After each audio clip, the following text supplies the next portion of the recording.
Hey, what's going on, everyone? So, I'm going to do a little quick review of the DLC 3 map pack for World War II. It's the United Front DLC, and like the other DLCs, we had three multiplayer maps, one war map, and one zombies map, new zombies map. So I'm just gonna do a quick review. I'm gonna tell you guys like right now what I think about the entire DLC as a whole, and then I'll go like in depth with each map and like what I think about them. But going right into it, this map pack is probably my least favorite out of the ones we got so far. The multiplayer maps are and the zombies map, I still don't really have a definitive opinion on it, but it's different, and I know that a lot of people are not very. A lot of people don't really like it too much. What Sledgehammer did this time, but going in depth now with this map. Right now we're on Monte Cassino. That's what you're seeing in the gameplay.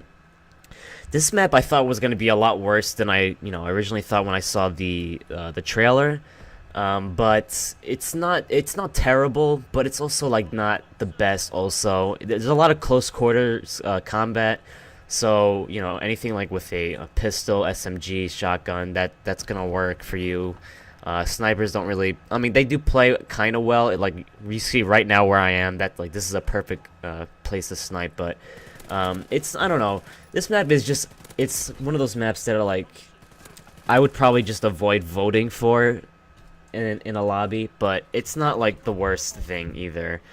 But it's just I didn't really think that the I didn't really think that like it would be really good for where you can have like there's players on the bottom and then there's like literally someone looking up on top of you on a roof. That's what the only thing I was kind of worried about because I thought there was too much of that on this map.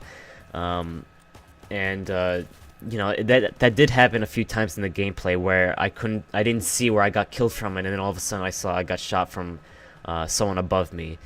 But basically, if I were to give this map a rating out of 10, I'd probably say like maybe like a 5 or 5.5 or whatever. But going on to the next map, which is Market Garden. Garden is again another map where I say like it's. I thought this map was actually going to be cooler than what I thought originally, but unfortunately it was just a very confusing map, Market Garden. Again, a lot of close quarters in the mansion. It's just like I feel like Market Garden like it would definitely work for a Rainbow Six type of map, because it's just like there's a lot of rooms and you gotta like pay attention like everywhere. You gotta pay attention everywhere. You have to look left, right. You gotta go like really slow when you go. You can't just like rush in the house. Like most likely you're gonna get shot from behind or from the side, not in your line of view. So it's kind of that's the only thing I really don't like about the map. But it's not a terrible map. Again, if I give that a rating, it'd probably be maybe this one's a little bit better. Maybe like a 6.5, maybe 6, something like that. The one map that I think is actually not terrible is Stalingrad. Stalingrad is, I feel like it plays well, and I also like, obviously the theme. Stalingrad was a very important battle in World War II, and it really, I think the map does play very well. There's a lot of flanking points, and again, works for all play styles, SMGs. Shotguns, it's a little tougher, but it's still probable. If I gave this one a rating, it'd probably be like a 7.5, 8. But going on to the war map I've played a few times, not as much as the multiplayer maps, but a few times. And Operation Supercharged is probably again one of my least favorite war maps because I really don't like how again with the three parts, there's only three parts, even though the past maps had only three parts. I just don't feel like this one was that fun in my opinion. I played it a few times. Maybe my opinion is going to change, but I played, like it was just I thought that it wasn't as great as some of the other ones. Operation Breakout is still my number one favorite map, just because there's 4 parts, and I think it plays very well. I have fun every single time I play Operation Breakout, but this one, not too sure about it. I didn't really like the things you had to do also. So if I gave this a rating, I'd probably give it a 6 or a 6.5. Now going on to the zombies. So zombies is a lot different this time. So all I could say is that it's a mix between zombies and Spec Ops. You're not trying to survive as long as possible anymore.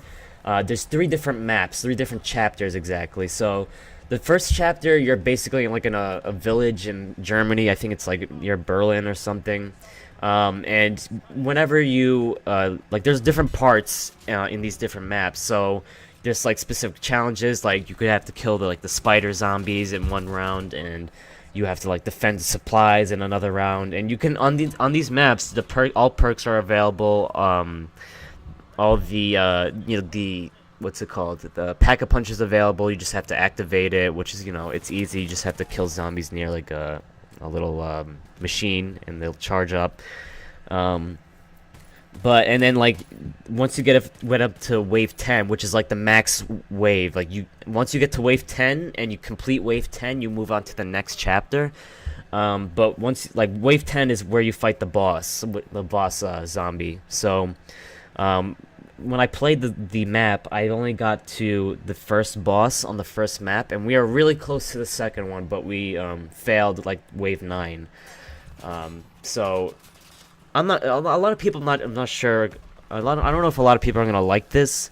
I didn't really mind it too much. I don't know. It's not my favorite thing either, but it's also not like the end of the world. It's not a terrible decision.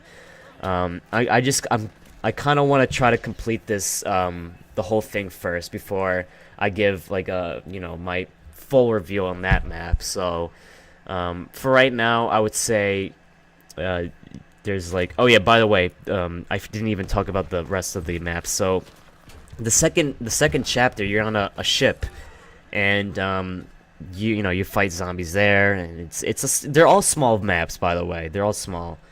And then the third map, I mean, I haven't got up to it, but what I saw from the trailer, I'm pretty sure it's like a snowy mountain kind of map, something like that.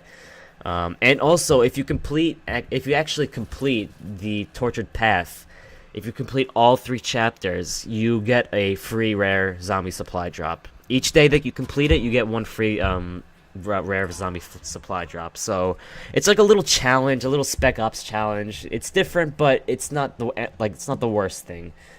So that's basically my review for DLC 3. Again, it's not my favorite map pack, but it's not the worst thing either. Overall, I'd probably give the whole map pack probably like around like 6 out of 10. But anyway, thank you guys for watching. I hope you enjoyed. Let me know what you guys think, and I'll talk to you all later.